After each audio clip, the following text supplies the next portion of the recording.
Okay, so as I mentioned, this is for a speech I had to give. It was about 45 minutes, and there was some about 15 minutes after that of Q&A. And I had to deliver the speech on April 19th of 2011 here. So you'll notice that the short outline, the last version, was actually polished up and sent out on that day. And that's really the outline I used for the, if I referenced notes, I had them there. But so I started on the speech 11 days before I delivered it. Probably should have started earlier, but hey, we all get into that area. So once again, I've got here on my ideas. If you take a look at this, as it opens up here slowly, no. So if you look on here, I had some basic ideas. And I'm walking through, I'm trying to, titles, having to come up with a title sometimes helps me. Often if you're invited to do a talk, they want it to have a title. I used to think that was a real pain, but now I've come to see it as sort of helpful, as another heuristic for helping me narrow in on an idea. So I'm just really trying to throw out all the stuff I have into this basic document. Then I cogitate on that for a few days, and then you'll notice here on the 11th, I'm pulling this into a bigger draft.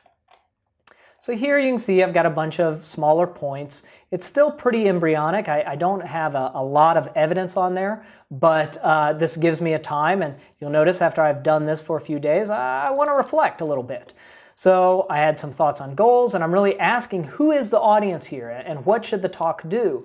So I look at that. I even go in here and I list constraints and opportunities. I haven't revisited this in about a year or so. So I'm trying to think through what are some of the constraints, what are my opportunities, what are the goals of this presentation. I had some general goals when I started work on it those 5 days before, but now I'm really making another cycle through this. Then I've got a different, this is same day, now this is starting to look more like a draft in here. So I've got evidence that I've looped in. This is now, I now am probably in that first phase. So all of these are probably in that planning stage. I'm just trying to pull my ideas together. Then this is that first major outline. Here I've got something looking like key points. I've got an opening, I've got sort of a first point, I've got a second point, a third point, and a conclusion. But it's a whole bunch of stuff on here. So I would have run that. I would have run that, and then you'll notice later that night, so on the 13th and the 13th, so I ran that a couple of times, and then later that night I went in and I made some changes. So now let's see what I've done here. It's still a little long, but I've changed some things. I've made some adaptations. I've cut some evidence. I've included different evidence based on my experiences running that draft 3. So then I've got draft 4. It looks like I ran that on the 14th and then probably again on the 15th. So by the 15th, I can go back in and I make some pretty small changes. I'm starting to think through if I was just trying to headline the key ideas, what would they look like? So I've got some basic ideas, but I'd run and then I'd go back in. I got another draft. Again, it's got a lot of evidence in here. Now it's getting shorter, a little bit more targeted. Then I've got my draft 7 on the same day.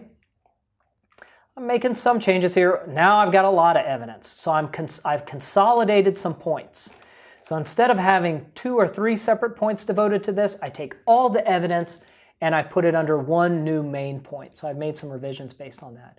Then you'll notice over the next couple of days, I revised the chunks.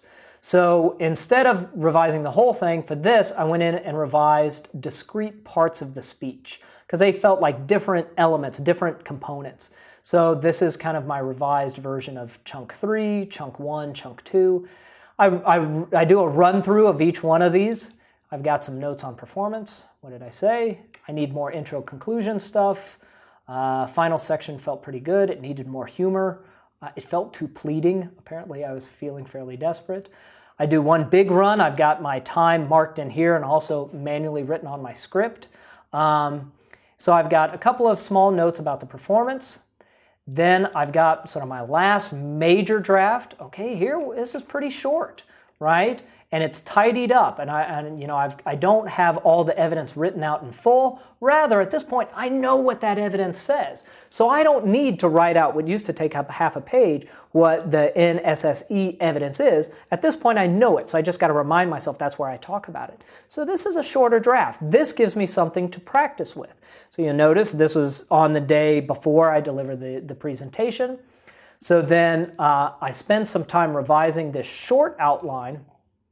So this is my talking outline. This is for a 45-minute talk about a page.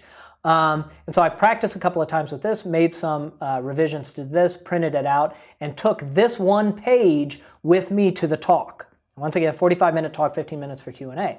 So I took this with me to the talk, and of course, when it came time to present, I didn't really even use this because I'd run it so many times and I'd made so many revisions, I just knew the presentation. If I needed to, this was there. And I never want to do a presentation without the capacity of notes, right, in case I do lose my way. But this is the end result of running it through multiple revisions.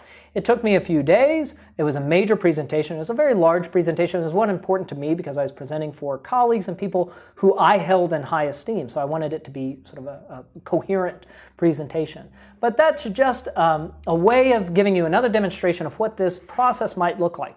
This, once again, I would hold up more as that ideal model. I did a lot of revising and a lot of drafting.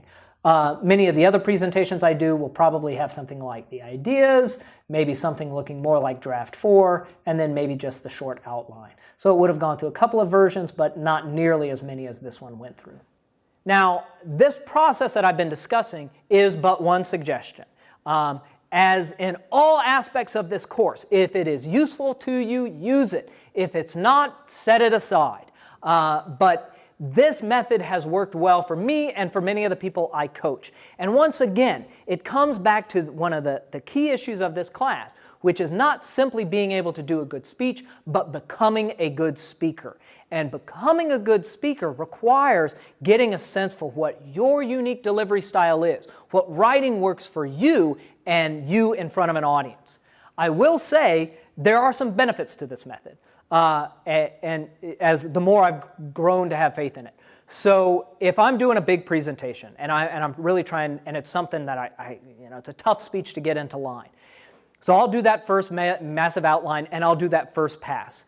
At the end of that first pass, I am marked by extreme despair.